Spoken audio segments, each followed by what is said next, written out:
What makes people stupid? The danger of certainty and wisdom of ambiguity. If you want to know what really makes people stupid, I'm sorry to say, is their unshakable certainty that they have all the answers. The stupidest people, and let's be honest here, are always the ones who believe they're right about everything. Whether it's a political debate, a workplace conflict, or an argument over the internet, certainty breeds stupidity.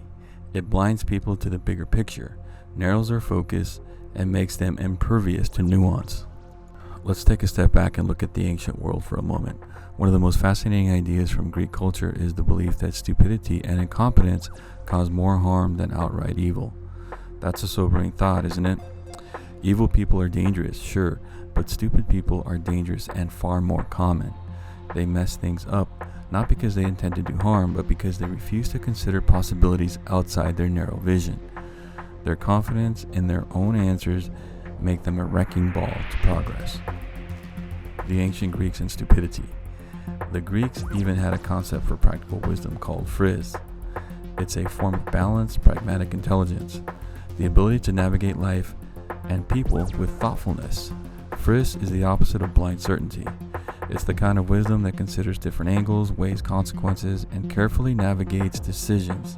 Without it, stupidity reigns supreme. History proves this over and over again.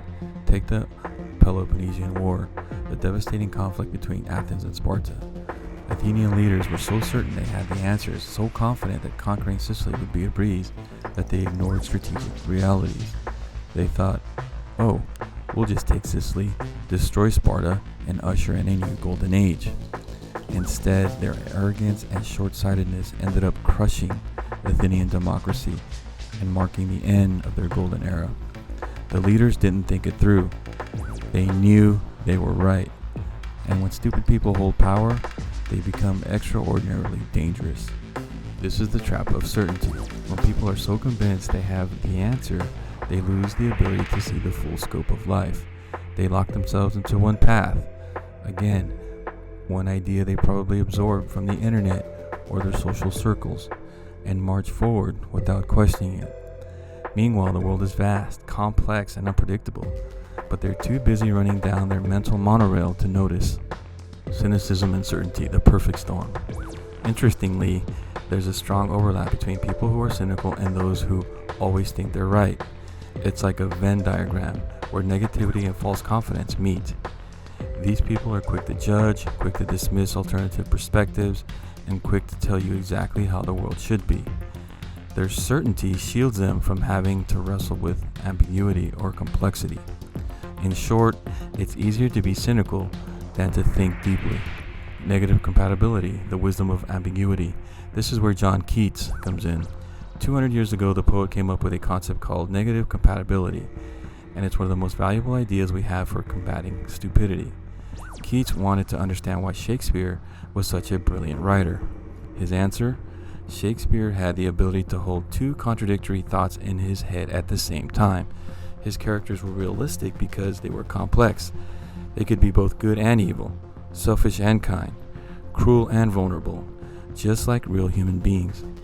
This ability to entertain contradictions without rushing to judgment is the essence of creativity. It's also the essence of real wisdom. Life is rarely black and white. It's usually a murky, messy gray. Negative compatibility means embracing that ambiguity, sitting with it, and resisting the urge to collapse everything into a single simplistic answer. Cognitive superposition, a modern take. If you're familiar with physics, you might recognize this way of thinking as a kind of cognitive superposition. In quantum physics, a particle exists in multiple states at once until it's observed. Similarly, when we think deeply, we can hold multiple ideas or possibilities in our minds at the same time. The moment we decide, we collapse those possibilities down into one. But until then, we're free to explore, question, and imagine. There's even a book about this idea called The Possibility Principle. It tries to apply these quantum concepts to daily life and psychology. The takeaway is simple. Don't rush to conclusions. Don't let certainty kill your ability to think. Why it matters. In a world full of people who are certain they have all the answers, it's important to embrace doubt. Certainty breeds stupidity. It blinds us to new ideas, prevents us from thinking deeply and makes us dangerous when we hold power. On the other hand, wisdom comes from sitting with ambiguity, holding multiple possibilities in your mind, and resisting the need to rush to judgment. As Keats and Shakespeare remind us, life is complicated, people are complicated, and real intelligence lies in the ability to see that complexity, embrace it, and navigate it thoughtfully. So the next time someone tells you they have all the answers, be wary. They might just be the most important kind of fool.